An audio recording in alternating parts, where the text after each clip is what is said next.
Hello Loris, trop cool de te recevoir sur l'angle de but et pour parler d'un métier qui tourne autour du monde du football, la photographie.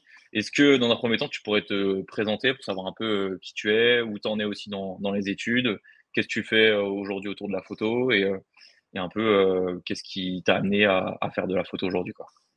Ben, merci déjà de m'inviter, c'est super cool, ça me fait très plaisir.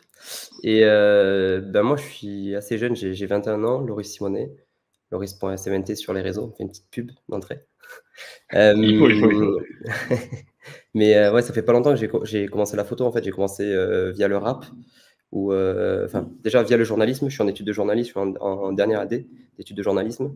Et puis après, j'ai commencé à taffer un peu dans le rap, faire des photos de concerts, des petits articles et tout ça. Et via le journalisme, via la presse écrite Midi Libre, je sais pas si Ouais. vous connaissez, voilà, Midi Libre, un journal de presse quotidienne régionale dans le sud. Bah, j'ai commencé la photo comme ça, en fait. Et petit à petit, ça m'a permis d'avoir la carte de presse. Et après, du coup, de rentrer sur des terrains de foot professionnels. Et donc, la photo, dans un premier temps, je commençais via le rap en faisant des photos de concerts. Et cover, clip, toujours, voilà. Ok, d'accord. Et d'accord, dans le monde du rap, du coup, tu as commencé et après, Voilà, c'est ça. t'es allé vers le sportif. C'est Et ça. dans le monde du rap, toi, comment tu as eu l'opportunité déjà de photographier les gens, quoi? C'est un peu toujours ce qu'on se demande et peut-être les jeunes qui voudraient se développer sur cette activité-là, comment tu as l'opportunité aussi de pouvoir avoir un accès à cette prise de photo-là, quoi. Alors, comment ça s'est passé? Ben, la première fois que j'ai eu l'occasion de shooter quelqu'un, c'était Naps. En fait, je devais faire une interview écrite pour Naps dans ma ville. J'habite à Lunel, entre Montpellier et Nîmes. Et je travaillais pour le journal en stage, ben, Midi Libre, du coup, à Lunel. Et je devais faire l'interview de Naps, ça s'est pas fait. Et finalement, il y avait quand même eu son concert. Donc, je suis allé faire mon premier concert. Puis après, il y a eu un deuxième concert et j'ai envoyé un mail et j'ai dit, ben, enfin, je suis allé chercher sur des sites, des mails, tu vas chercher en bas des sites, enfin, tu te débrouilles comme tu peux, quoi. Et j'ai dit, je suis photographe, regardez un peu mon travail, alors qu'en fait, j'avais fait juste un seul concert, quoi. Les photos étaient éclatées, mais c'est passé. Il m'a dit, ben, allez, je te donne une accrète, tu viens nous faire des photos gratuitement. Et ça s'est passé comme ça, en fait, petit à petit, gratuitement, gratuitement, gratuitement. Puis en fait, tu te fais un book, et après, ben, tu peux aller accéder un peu plus haut. Et en fait, c'est comme ça. Puis la deuxième année, j'ai pu accéder à des festivals. Puis les mecs qui étaient en première partie de Naps, ils m'ont fait confiance, ils m'ont dit bah, écoute, nous on n'a pas de photographe, on veut que tu viennes sur nos clips et tout ça. Donc j'ai grandi en même temps avec eux, en accédant à des clips, en travaillant mes retouches, ma photo. Et c'est comme ça, petit à petit, vraiment, où en fait tu te crées un book en travaillant gratuitement. Et après, tu peux prétendre à gagner un peu d'argent parce que ça se repartage sur les réseaux, ça va très vite.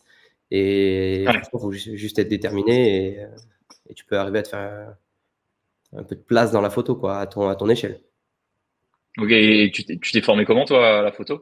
Est-ce que depuis longtemps, tu fais de la photo comme ça, plutôt amateur, ou c'est vraiment quelque chose qui est arrivé assez tardivement? Ça arrivait très tard. Ça fait 1 an et demi que je fais de la photo. Donc c'est assez récent quand même. Et enfin, ça allait très vite en tout cas dans la photo. Et avant, je faisais pas du tout de photos, hein. Je faisais des stories Snap sur les concerts quand j'étais en fosse, et après, je faisais une capture d'écran de ma story Snap, quoi. Et en fait, j'ai eu des cours de photo dans mon école de journalisme. Et ça m'a donné envie. Et je faisais des photos au téléphone, hein. Au téléphone ou avec les boîtiers de l'école. Et en fait, petit à petit, bah, après, je suis arrivé, comme j'ai dit, je suis allé en stage et il y avait un boîtier qui était à disposition, pardon, et personne ne le prenait. Et c'est là que j'ai commencé à faire des photos. Puis on m'a dit dans ce village, enfin dans cette ville maintenant, enfin Lunel c'est une ville quand même, on m'a dit, ben, il y a un club de foot, il n'y a personne qui s'en occupe. Si t'es chaud, tu fais des comptes rendus de match et en même temps, des fois, il faudra des photos. Et donc j'ai commencé à faire des photos pour les joueurs. Les joueurs, ils me repartageaient, ils mettaient mon nom. Et en fait, c'est arrivé comme ça petit à petit. Et Ok. puis les joueurs m'ont repartagé, des joueurs des équipes qui venaient affronter Lunel. Il y avait un responsable comme dans l'équipe qui jouait en senior. Et donc le senior m'a dit, bah, écoute, nous on fait un tournoi, on a besoin de toi pour faire des photos sur notre tournoi. Et c'est là que j'ai commencé à gagner, gratter un peu d'argent à droite à gauche. Pas beaucoup, parce que ça paye très mal, enfin pour moi en tout cas. Mais c'est comme ça en fait, petit à petit vraiment. Il faut tomber sur la bonne personne au bon moment, avoir un peu de chance et travailler. Et voilà. Et donc, comment je me suis formé? Ben, tout seul. Tout seul, avec, encore une fois, un peu au début avec l'école, mais vite, on a arrêté les cours au bout de la deuxième année. Puis, moi, je retouche sur Lightroom, je ne sais pas si ça te parle. Ouais. Voilà, je retouche sur Lightroom. tout seul. En fait, tu testes des trucs, tu montes un curseur, tu descends un curseur, tu essaies, tu regardes un tuto à droite, à gauche. Puis au début, tu t'aimes trop comment tu retouches. Après, tu te dis, mais en fait, c'était de la merde, comment je retouchais il y a 6 mois, quoi. Et tu retouches complètement différemment, tu vois. Donc voilà. Ouais, Petit à petit. forcément, t'évolues. Ouais, c'est Ouais, ça. c'est vraiment, tu t'es formé un peu avec l'école. Bon, après, si c'est une école de journalisme, j'imagine qu'ils sont pas focus sur la photo, mais C'est un ça. peu avec l'école au début, ça t'a initié, et puis après, t'as pris du coup d'autres pans, j'imagine, un peu YouTube, ce qui se faisait sur les réseaux pour Ouais, améliorer beaucoup les ta photographes retouche. aussi. Beaucoup, une grosse inspiration avec des photographes sur Instagram. Il y en a tellement. Et je suis abonné, je sais pas combien de photographes. Je kiffe trop ce qu'ils font, mais des petits photographes qui sont pas connus, à des mecs qui ont 50 000 abonnés, tu vois, enfin, des mecs qui shootent à l'international, des photographes de rue, animaliers, de foot, de concert, enfin, il y en a énormément.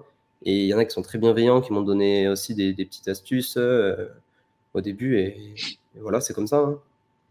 Ok. Ouais, donc t'as commencé un peu sur des terrains plutôt amateurs. Mm. Et aujourd'hui, toi, tu préfères, c'est quoi la typologie de photo? J'imagine que une photo en activité comme ça, de sport, ça demande pas le même shooting qu'une photo plutôt d'un artiste qui joue sur scène. C'est quoi les grosses différences? Et toi, aujourd'hui, qu'est-ce que tu aimes le mieux faire? Je, c'est difficile de répondre, mais la différence, je pense, c'est en fait c'est l'instant dans le foot. T'as pas le temps, quoi. C'est soit t'as la photo à ce moment-là, soit tu l'as pas. Tu vois, alors que dans un concert de rap, tu vas avoir allez 1 heure et demie de concert. Bon, des fois t'as le droit qu'aux 3 premières chansons. Enfin, c'est souvent ça. T'as le droit aux 3 premières chansons dans le crash barrière devant la fosse là, entre la scène et la fosse.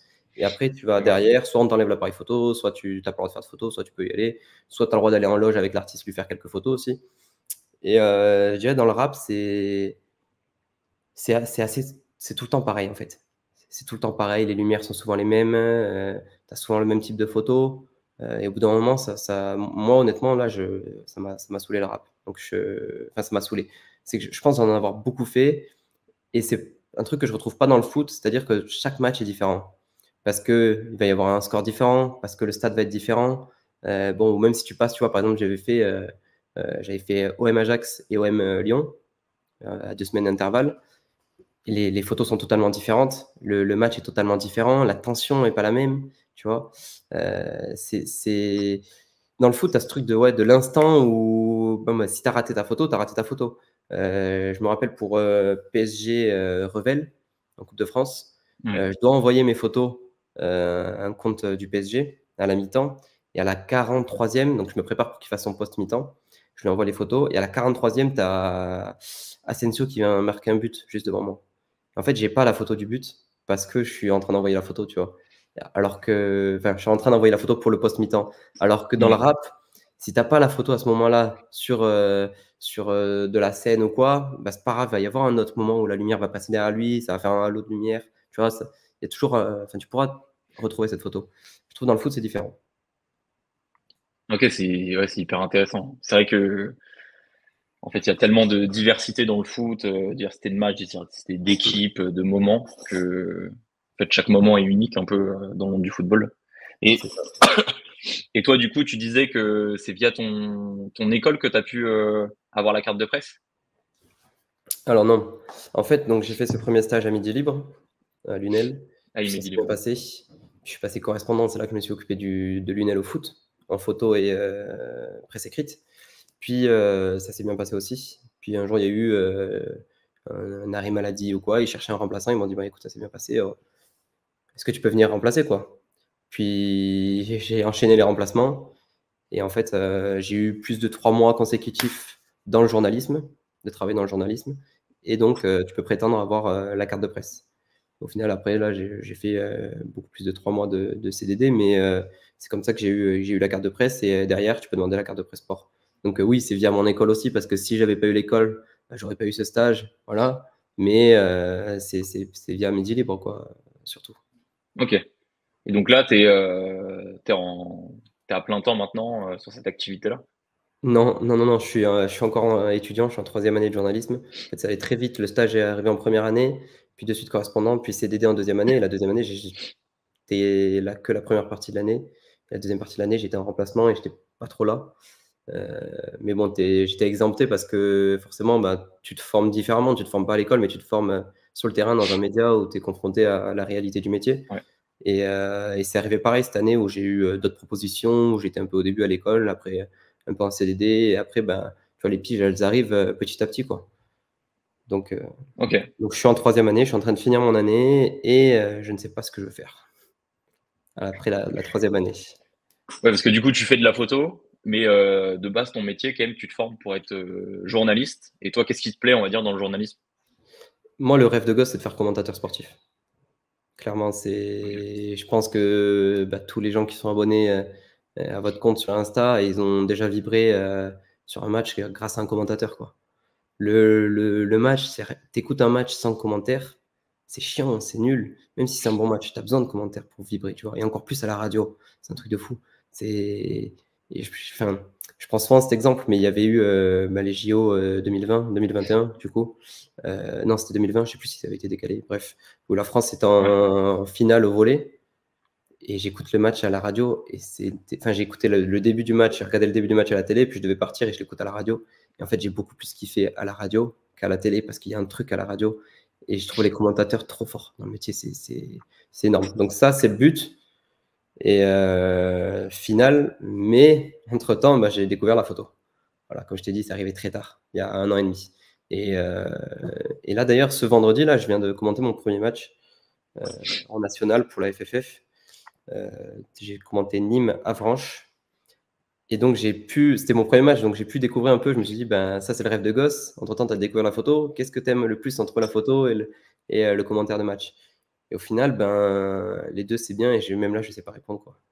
La photo, tu as une proximité avec les joueurs. C'est-à-dire que là j'étais pour Lyon-Marseille à Dessine, enfin, au Groupama Stadium, la semaine dernière. Ouais.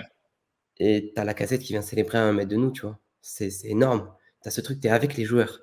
Quand tu es commentateur, tu es en haut, tu es dans ta cabine en tribune presse, tu vois. Donc c'est bien aussi. Mais c'est différent, c'est une émotion totalement différente. Donc je ne sais pas répondre ce que je préfère et vers quoi me diriger plus tard, quoi.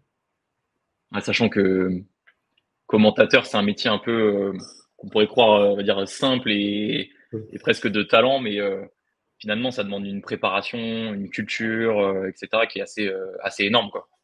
Ben, justement, je disais, j'ai raté un peu les cours des fois pour des piges. Là, pour cette pige, j'ai demandé à mon directeur, je lui ai dit, est-ce que tu peux me laisser 2 jours de pause, quoi? Et pendant 2 jours, j'ai taffé et j'ai appris tout sur les joueurs de Nîmes, tout sur les joueurs d'Avranches, des anecdotes, les noms. Et au final, tu arrives au match et tu te dis, ben, je suis pas encore assez préparé, quoi. C'est un travail de fou. J'ai écrit je sais pas combien de pages sur tous les numéros, les noms, le mec où il est passé, des anecdotes. Parce que s'il y a des temps morts pendant le match, bah, c'est à toi de combler ça. Et c'est ce qui s'est passé en première mi-temps. Il n'y a eu rien, pas d'action. C'était nul. Heureusement, j'avais taffé pendant 2 jours. J'avais des anecdotes sur des joueurs. Je pouvais argumenter un peu et tout ça. Et donc, j'ai tenu la première mi-temps. Mais si la deuxième mi-temps avait été la même que la première, j'aurais galéré. La deuxième, heureusement, il y a eu des actions, c'était bien. Mais donc, c'est là que tu vois le travail du Ouais. commentateur où je me suis rendu compte, je me suis dit, ah ouais, c'est un truc de fou, quoi. Sachant que j'avais pas de consultant, donc j'étais seul et je devais animer le truc tout seul. Donc, c'était encore un peu plus dur. Enfin, Ouais. des fois c'est bien parce que quand tu as un bon consultant, tu peux le lancer sur des sujets, mais quand tu as un mauvais consultant, c'est compliqué. Mais là, du coup, j'étais seul et la première période était catastrophique et sans action. Et c'était dur, honnêtement. Donc, heureusement, je m'étais préparé, ouais. Et donc, oui, les gens pensent que c'est un métier où même si même moi, enfin, je suis pas la meilleure personne pour en parler, tu vois, vu que je l'ai fait qu'une seule fois, mais bon, ça m'attire, je me suis renseigné, j'ai écouté plein d'interviews de commentateurs. Les gens pensent que c'est un métier où voilà, tu commentes au tac au tac, tu arrives 10 minutes avant le match et tu prends ton micro et tu commentes, allez, c'est parti pour cet Olympico, tu vois. Mais non, en fait, il y a un travail en amont, c'est un truc de fou. Ouais, c'est pour ça que je voulais en parler parce que il me semblait bien que c'était un peu sous-coté ce métier-là. Et Ouais. d'ailleurs, tu as travaillé beaucoup. T'as quelques anecdotes qui t'ont marqué là pour ce match-là? Contre Nîmes, enfin Nîmes-Avranches. Ouais, celle que justement tu disais que tu avais trouvé des petites anecdotes à raconter pendant le live. Est-ce que Ouais, t'en as une là ouais, ouais. à nous donner qui t'a vraiment marqué quand t'as fait ta recherche? Ouais, bah, c'est le meilleur buteur en fait de national, Alan Kerouédan, il joue à Avranches et et en fait Alan Kerouédan, il est passé par Rennes avant et le match dans le match, dans ce match-là entre Nîmes et Avranches où c'était le 14e contre le 12e, donc c'est le bas de tableau du championnat national. Le match dans le match, c'était le duel entre Alan Carouedan, meilleur buteur, et son défenseur, c'était Namakoro Diallo, latéral gauche de Nîmes. Et Namakoro Diallo et Alan Carouedan étaient au centre de formation de Rennes ensemble entre 2017 et 2019, tu vois. Donc, c'est les petites anecdotes que tu vas chercher. J'ai fait 2-3 sites, Ok, si c'est pas plus, pour trouver ce genre de truc, quoi. ok, trop cool. Et pour revenir un peu à la photo, euh, on se pose souvent la question, tu vois, et surtout quand on travaille un peu avec de la photo, comment ça se passe? Est-ce que déjà tu as l'autorisation de... parce qu'on parle souvent de droit à l'image, des choses comme ça. Est-ce que quand tu prends une photo d'une célébrité, il y a des droits qui s'appliquent ou comment ça se passe? Alors, une photo, par exemple, dans un stade, tu veux dire? Ouais, par exemple, je sais pas, tu prends en photo Kylian Mbappé, finalement c'est Ouais. sa personne. Toi, est-ce que tu as l'autorisation réelle de le prendre en photo? Ben, ce qu'il y a, c'est que tu demandes une accréditation, tu te doutes bien, avant le match, pour avoir accès au bord du terrain. Et donc les gens qui te donnent l'accréditation, donc moi, du coup, c'est enfin l'UJSF, c'est l'organisme, en gros, des journalistes français, des journalistes sportifs français. Et donc, c'est via cette plateforme que je m'accrédite avec un média. Et donc, le référent de l'UJSF sait pour qui je viens bosser. Et donc, s'il me donne l'accréditation, il me donne le droit d'aller prendre en photo de ce match, ben, j'ai le droit de prendre en photo tout ce qui se passe dans le stade. Tu vois? Ok. Mais il faut que ça reste dans un cadre journalistique, bien sûr. Voilà. Oui, oui, forcément. Ouais. Donc oui, Ah non, mais c'est plutôt. Ouais. j'ai le droit de quand je reviens sur PSG Revel, j'ai fait une seule fois Mbappé, perso. D'ailleurs, il dégage un truc quand il est sur le terrain, ça fait partie de ces joueurs-là où tu as l'impression que ton appareil photo est connecté à lui, quoi, il le suit partout. J'ai vu hier soir un TikTok d'une photographe là, qui met pas mal justement les dessous quoi, des matchs qu'elle va photographier. Et elle dit j'ai pris que Mbappé en photo, quoi, quasiment. Et pour moi, c'était pareil. J'étais attiré par Mbappé. En fait, waouh, il y a Mbappé, quoi. Tu vois, enfin, moi, je suis encore un gosse en plus dans le milieu où il y a 6 mois, je regardais les matchs à la télé et je continue d'ailleurs. Mais je m'imaginais pas fouler un bord de terrain à côté d'Mbappé, quoi. Et donc Mbappé, à la fin du match, il va pour rentrer et il demande des photos. Enfin, il y a des jeunes qui lui demandent des photos. Et moi, je suis à côté. Et je suis à 1 mètre. Donc, je dégaine l'appareil photo et je prends des photos vite fait. Donc, c'est une photo qui est affichée sur mon Insta où elle est pas ouf, mais c'est Mbappé. Tu vois, enfin, du coup, elle est ouf. Enfin, moi, j'étais comme un gosse, quoi. Alors que je suis pas supporter du PSG, mais moi, pour moi, c'est l'emblème national. Je suis très, très fier de Mbappé, tu vois. Donc voilà. Clairement, j'imagine qu'il y a des joueurs qui dégagent une aura un peu plus importante que les autres, tant par leur parcours ou par ce qu'ils dégagent nativement, on va dire, par leur personne. Euh, Mm. et aujourd'hui, toi, comment on gagne sa vie avec la photo? Honnêtement, moi, je gagne pas ma vie avec la photo. Si j'ai que la photo, je peux pas vivre. J'habite encore chez mes parents, donc ça me permet justement d'investir l'argent que j'ai gagné dans la photo dans du nouveau matos pour devenir un peu plus professionnel et derrière proposer des prestations beaucoup plus pro, tu vois, avec un matos plus professionnel aussi.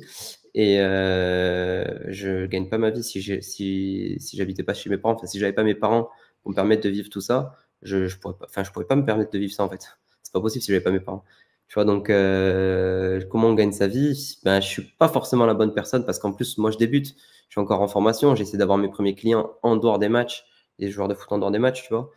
Ça arrive petit à petit, mais c'est compliqué. Très compliqué, sachant que souvent, on te dit ouais, salut, ça te dit, tu viens me faire un shooting photo? Ouais, t'es dispo quand? Ben, vas-y, je suis dispo là et tout ça. Et tu dis, ah, mais t'es payant? Ben, ouais, je suis payant. Tu joues au foot, tu gagnes de l'argent. Je fais des photos, je te fais des photos, je gagne de l'argent. Tu vois? Il y en a plein, ils disent, ah, bah non, ça m'intéresse pas alors. Ben, C'est-à-dire non. que même des joueurs professionnels aujourd'hui, ils te demandent des prestations gratuites, alors qu'ils te demandent en plus de te déplacer, etc. Ça, je citerai pas le nom, mais ça m'est arrivé la semaine dernière, quoi. Cette semaine, où ça m'a surpris. Je me suis dit, ah ouais, putain, je connais ton salaire. Je connais ton salaire, c'est public et tu pas capable de me payer, je sais pas, 100 balles, 150 balles pour 10 photos que tu vas mettre sur ton Insta, quoi. Ouais, Tu vois? c'est Donc on te dit, mais allez, je t'apporte de la visibilité. Mais bon, de la visibilité, quand ça fait 1 an et demi que tu fais de la photo pour de la visibilité, d'un moment, je vais pas manger grâce à de la visibilité. Donc encore une fois, là, ça va. La visibilité, c'est cool parce que ça me permet, de me mettre en avant et aujourd'hui, je profite de cette visibilité parce que j'habite chez mes parents une nouvelle fois. Mais si j'habitais pas chez mes parents, je pourrais pas dire: «Oui, je te fais ça pour de la visibilité». Je vais pas manger le soir grâce à la visibilité, tu vois? Donc Totalement. franchement, c'est un métier difficile, je pense, parce que, il y a énormément de photographes. Il faut avoir sa touche personnelle. Faut beaucoup travailler pour comprendre comment ça marche, les retouches et tout ça. Même moi encore, j'apprends énormément, tu vois? Chaque jour, je vois des photos de d'autres photographes et je me dis: «Ah ouais, comment il a fait ça?» tu vois? Il y a un photographe que j'adore, je sais pas s'il va voir la vidéo, Ali Prod, il s'appelle, il s'occupe du réal. Souvent, je parle avec lui et tout et putain, je le trouve vraiment trop fort. Trop, trop fort Ok. et on a un peu le même parcours parce que lui aussi, ça fait pas longtemps qu'il fait de la photo et enfin, qu'il fait de la photo de foot et il est trop fort, vraiment. Ses photos, à chaque fois, je me dis: «Ah ouais, le mec est bon, quoi». Tu sais, à chaque fois, tu te dis: «Putain, comment il a fait ça, le bâtard?» Ah, énorme. Donc ouais, non, j'apprends encore et c'est dur de vivre de la photo pour l'instant. Ok. Et, maintenant que enfin, tu connais un peu le milieu, on va dire son développement. J'imagine que tu as déjà rencontré des gens qui en vivent au bord du terrain, etc. Eux, comment ça se passe? En tout cas, comment ils arrivent à dégager de l'argent? Ils vendent à la photo, ils vendent une prestation globale pour un match, ils travaillent pour des clubs. Comment ça se passe Mmh. réellement dans ce milieu-là? Alors, il y a 2 cas. Il y a moi, j'ai côtoyé, enfin, depuis que ça fait pas longtemps, je dis moi, j'ai côtoyé, mais ça fait pas longtemps que je suis personne, hein. Ça fait pas longtemps que je Et fais le journalisme et la photo, mais ceux que j'ai côtoyés depuis que j'ai commencé, surtout des photographes, genre pour de la presse écrite. Par exemple, à Midi Libre, il y avait nos photographes et qui nous accompagnent sur les reportages ou alors qui vont sur les matchs de foot et donc eux, ils sont payés comme un rédacteur, tu vois? Ils sont payés au mois, ils ont un CDI, Midi Libre, donc c'est leur taf. Ils vont à droite, à gauche pour faire des ok, photos et voilà et donc ça, c'est la photo de presse. La photo de presse, c'est vachement de, clic, clic, clic, tu envoies ta photo direct, tu vois? Sur le serveur. Il y a pas trop de retouches et tout ça. Encore que je fais une exception, c'est qu'il y a un photographe qui m'a énormément aidé, à grandir. C'est un peu mon papa dans la photo. Il s'appelle Michael Anissé, photographe à Midi Libre et lui, il fait attention aux retouches justement, donc il casse un peu ce truc, les codes de la photo de presse. Lui, il est très, très bon et donc parce qu'il retouche beaucoup, tu vois? Il prend le temps. Donc là, donc il y a le cas des photographes de presse, mais il y en a un à part que je te dis que moi qui m'a fait, qui m'a beaucoup aidé dans la photo. J'en ai pas parlé quand je me suis formé, mais aussi grâce à lui, j'ai beaucoup appris, tu vois? Il le sait pas forcément, mais moi, j'ai beaucoup appris grâce à lui et après, tu as les photographes pour les clubs où là, tu vas plus être sur une touche artistique. Donc eux, qui sont liés au club, eux, ils peuvent en vivre parce que du coup, pareil, ils ont un CDI ou alors ils sont prestataires sur chaque match, sur temps d'entraînement, tu vois? Donc ça dépend. Après, pour être payé dans la photo, enfin, tu as tellement de configurations différentes. Tu peux être payé au mois, à la semaine, tu peux te faire payer au shoot, payer à l'heure pour le shoot, payer à tant de photos. Tu dis: «Mais moi, je fais 50 photos pour tant et si tu en veux 10 de plus, bah, c'est tant, 10 de plus, c'est tant», tu vois? Donc en fait, tu as ok, plein de cas de figure différents. Enfin, tu as enfin, tu as un panel de prestations, de différentes prestations, ce qui est énorme, quoi. Je saurais pas te dire. Moi, quand je vais faire un shooting avec un mec, je suis plus en mode, vas-y, on part faire un shooting et le shooting, c'est tant, tu vois?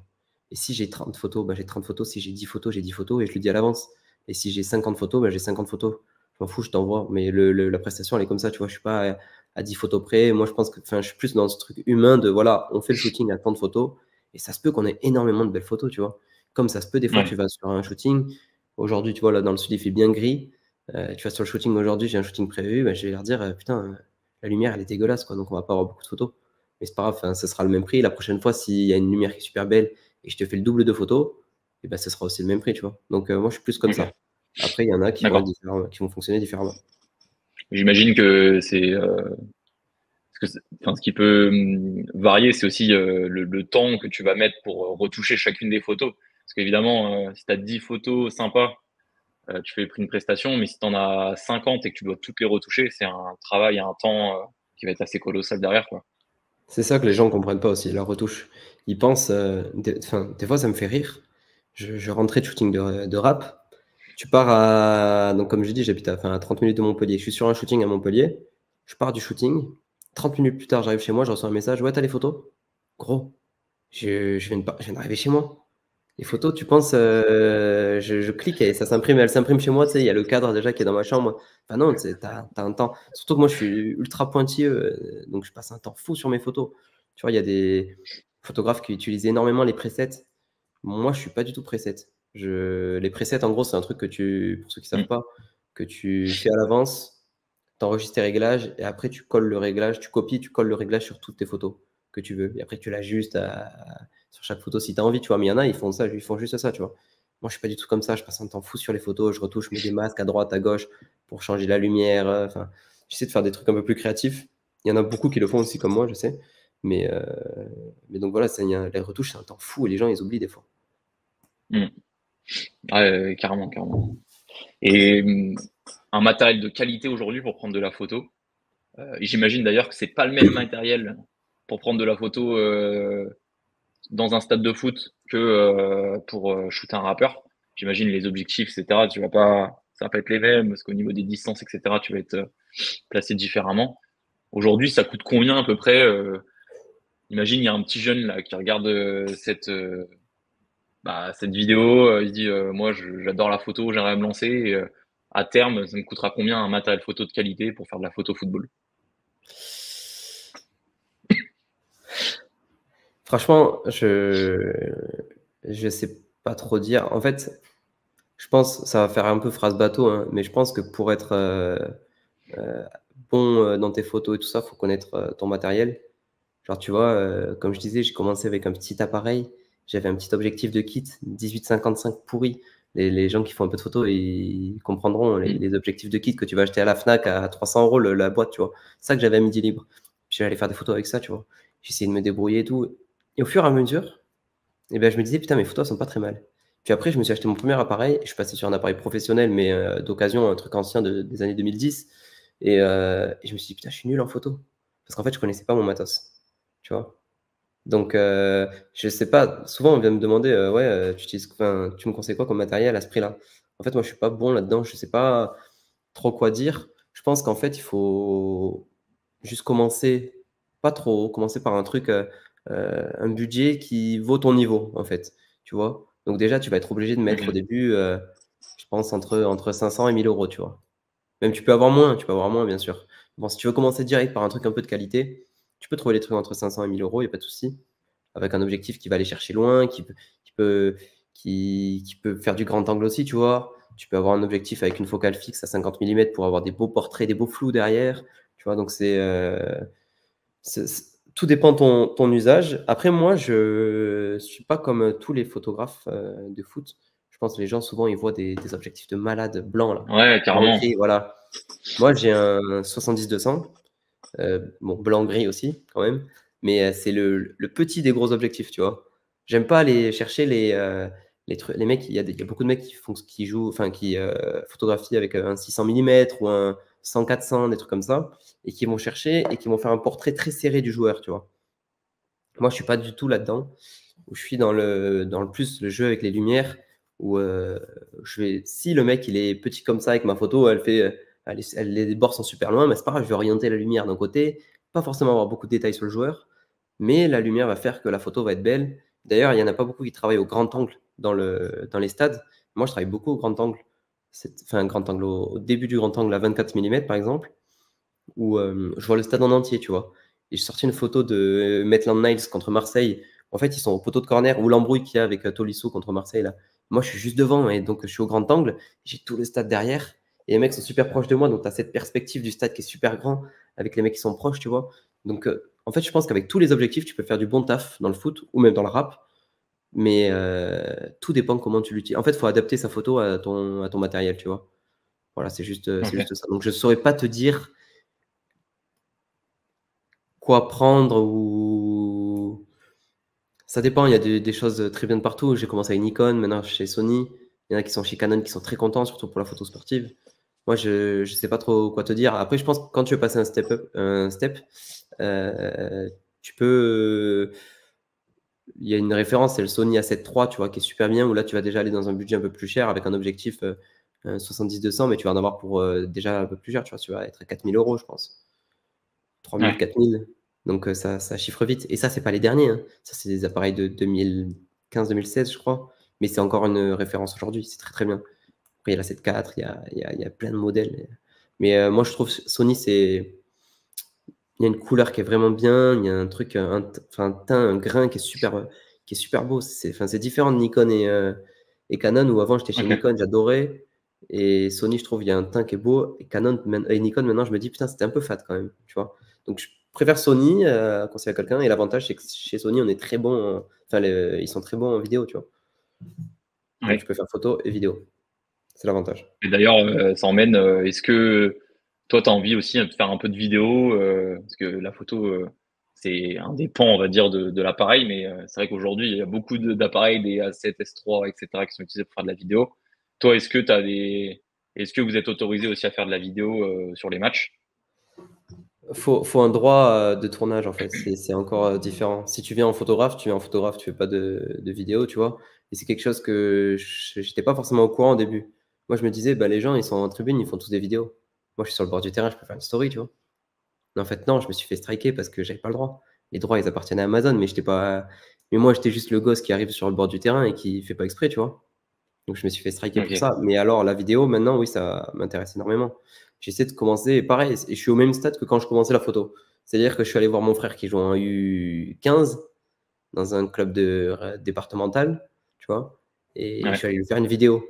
Donc tu as l'impression le mec il est monstrueux sur la vidéo, il va devenir un futur footballeur professionnel. Désolé mon frère s'il regarde. Mais, non, en fait, enfin, je m'entraîne, tu vois, je suis parti au début, je m'entraîne sur un petit de 15 ans qui fait du foot. Et petit à petit, j'espère gravir aussi les échelons pour pourquoi pas travailler en vidéo pour un footballeur professionnel. Mais ça m'attire Carrément. énormément parce que je pense qu'il y a plus de, enfin, c'est le futur, quoi. La La vidéo, la vidéo. photo, aujourd'hui, tout le monde fait de la photo, donc Ce qui est marrant finalement, c'est qu'une vidéo, c'est juste une somme de photos, hein, dans le fond. oui, oui. D'ailleurs, ça, j'aime bien faire des rafales et après, toutes les coller et faire une petite vidéo avec des photos. Un truc Ouais, que j'aime bien ça aussi. rend super bien, ouais. On a vu Ouais, sur ton ouais. profil, carrément. Bah écoute, bon déjà on te souhaite tout le meilleur. Merci. Et peut-être une petite dernière question, c'est quoi toi tes objectifs là pour le futur? Sur quoi tu as envie de te pencher? Bon, tu sais pas encore, hein, mais le commentary, la photo, la vidéo, travailler pour uniquement un club, un joueur, un magazine. Est-ce que tu as des envies aujourd'hui? Il y a plein de trucs qui m'attirent, tout ce que tu as dit. Commentaire de match, commenter une finale de coupe du monde quand même, ça tue. Ça reste quand même l'objectif, le rêve de gosse, mais c'est toujours mon objectif. Tu vois? Ça restera mon objectif, et je suis déterminé à réussir là-dedans. Après la photo, aussi je me dis: «Ben, tiens, si un club m'appelle un jour, pour, travailler pour eux», je dis oui. Bon, à part si je suis désolé, ceux qui regardent cette vidéo, mais je suis supporter lyonnais. Si Saint-Étienne ou Marseille m'appellent, c'est mort, je porte pas le survêt de l'OM ni le survêt de Saint-Étienne, je pourrais pas. C'est beau, c'est beau, c'est beau. Impossible, impossible. Je les vois au Vélodrome, les supporters, les photographes de Marseille avec le survêt, je me dis: «Putain, mais imagine un jour ils t'appellent l'OM». Bah, je pourrais pas, je leur dis: «Désolé, mais je peux pas mettre le survêt». Je mets un survêt noir si vous voulez, mais c'est mort. Et après, ouais, la photo, la vidéo, franchement, comme je t'ai dit, hein, je sais pas dire, mais continue à kiffer. Et s'il y a un objectif à plus court terme, bah, j'en parlais tout à l'heure, Ali Prod, là, le photographe, français qui va au Real, qui travaille pour un petit média Instagram, Real. Mon objectif, c'est d'aller shooter le Real, cette saison, vraiment. Ok. Ah, j'aimerais trop. Puis pourquoi pas faire un match, de Lyon en coupe d'Europe? Ça semble un peu plus compliqué. C'est jamais, déjà, ils sont sur la bonne porte. Ouais, on est à 6 points du maintien, enfin de la zone rouge quand même, donc on n'est pas très loin. Ouais, ouais. Je vais pas te rappeler où ils étaient il y a 2 mois, mais Oui, oui, oui. Non, mais bon, on va pas crier victoire trop vite, mais oui. ouais, non, Non, allez shooter le Real à Bernabéu quand même. Ça, c'est l'objectif à court terme. Puis après, faire un tour en fait, continuer à kiffer ma vie, parce que là, je kiffe ma vie, hein, je suis comme un gosse, hein. Tu te rends pas compte, c'est un truc de fou. J'arrive dans les stades, je fais: «Waouh!» Même au Vélodrome, je suis supporter lyonnais, je suis rentré dans le Vélodrome, j'étais choqué.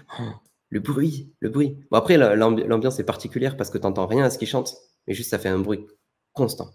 Tu un brouhaha constant, c'est particulier, mais tu rentres, tu es obligé d'être choqué. Et le mec qui me dit je suis pas choqué, il n'est pas objectif. Vraiment. Que ce soit un Marseillais, un Lyonnais, qui veut. Pas objectif. À En Toulouse plus, aussi. toi, tu ressens, vu que tu es sur le bord du terrain, tu ressens un peu ce qu'entendent les joueurs, etc. Encore plus que les Ouais. spectateurs. À Marseille, t'entends rien en fait. Tu peux pas te parler. Si tu veux parler à quelqu'un, à ton pote photographe, tu vois, on essaie de se parler un peu de loin, mais tu peux pas. En fait, tu es obligé d'aller lui parler dans l'oreille. Tu vois, comme un concert en fait. C'est un... mais tu sors, t'as mal à la tête. Je sais pas si tu te rappelles. Merde, comment il s'appelle l'attaquant allemand là, de Leipzig quand il était venu à Marseille, qui court vite sur FIFA. Il est reparti à Tottenham là, en prêt. Ah, je suis bête. Il a joué Je à l'ai pas, Chelsea. mais Il avait fait un malaise, merde, mais je suis con, j'ai toute sa carrière en tête, mais j'ai oublié le nom. Timo Werner. Timo Werner. ah oui, Et, Werner. Ah oui, oui. il avait fait un Oui. malaise à Il court l'échauffement, je vite. crois. Ouais, il court vite sur FIFA, lui. Il avait fait un malaise à l'échauffement et contre Marseille, au Vélodrome. Mais parce qu'en fait, il y avait trop de... Ou pas un malaise, où il avait un problème avec ses oreilles parce qu'il y avait trop de bruit. Mais c'est vraiment ça, hein, c'est un truc de fou. C'est un truc de fou. Après, il y avait d'autres ambiances comme ça. Lyon, j'ai adoré l'ambiance contre Marseille. Après, je suis supporter lyonnais, donc je chantais plus avec les bad guns que regarder ce qui se passait sur le terrain. Mais à Toulouse aussi, mon premier match, c'était Toulouse-Liverpool. Donc, tu vois, tu commences par un petit match déjà. Premier Oui, match, oui, oui. déjà, t'arrives, tu fais Toulouse-Liverpool, c'est un truc de fou furieux.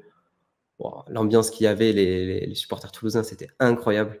Puis le match était fou. Et tu shootes Liverpool. Moi, j'adore Liverpool en plus. Donc, Ok. et depuis toujours, une petite anecdote de fin. Depuis toujours, je rêvais de faire la photo. Il y a une photo qui m'a marqué. Je me suis dit, un jour, je la ferai. Alors que je faisais pas de photo. C'était la photo de Trent Alexander-Arnold sur le corner contre le Barça, le 4-0.